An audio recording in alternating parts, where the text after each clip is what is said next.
سورۃ الفجر، سورت نمبر 89۔ شروع کرتا ہوں اللہ تعالیٰ کے نام سے جو بڑا مہربان نہایت رحم والا ہے۔ قسم ہے فجر کی اور 10 راتوں کی اور جفت اور طاق کی اور رات کی جب وہ چلنے لگے۔ کیا ان میں عقل مند کے واسطے کافی قسم ہے؟ کیا آپ نے نہیں دیکھا کہ آپ کے رب نے عادیوں کے ساتھ کیا کیا، ستونوں والے ارم کے ساتھ، جس کی مانند کوئی قوم ملکوں میں پیدا نہیں کی گئی، اور سمودیوں کے ساتھ جنہوں نے وادی میں بڑے بڑے پتھر تراشے تھے، اور فرعون کے ساتھ جو میخوں والا تھا۔ ان سبوں نے شہروں میں سر اٹھا رکھا تھا اور بہت فساد مچا رکھا تھا۔ آخر تیرے رب نے ان سب پر عذاب کا کوڑا برسایا۔ یقیناً تیرا رب گھات میں ہے۔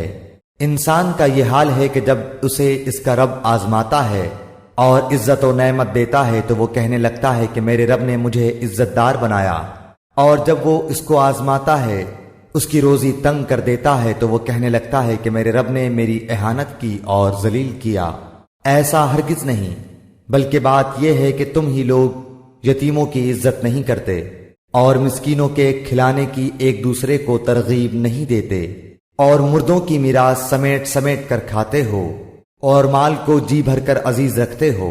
یقیناً جس وقت زمین کوٹ کوٹ کر برابر کر دی جائے گی اور تیرا رب خود آ جائے گا اور فرشتے صفیں باندھ کر آ جائیں گے، اور جس دن جہنم بھی لائی جائے گی اس دن انسان کو سمجھ آئے گی، مگر آج اس کے سمجھنے کا فائدہ کہاں۔ وہ کہے گا کاش کہ میں نے اپنی اس زندگی کے لیے کچھ پیشگی سامان کیا ہوتا۔ پس آج اللہ کے عذاب جیسا عذاب کسی کا نہ ہوگا، نہ اس کی قید و بند جیسی کسی کی قید و بند ہوگی۔ اے اطمینان والی روح، تو اپنے رب کی طرف لوٹ چل، اس طرح کہ تو اس سے راضی، وہ تجھ سے خوش۔ پس میرے خاص بندوں میں داخل ہو جا اور میری جنت میں چلی جا۔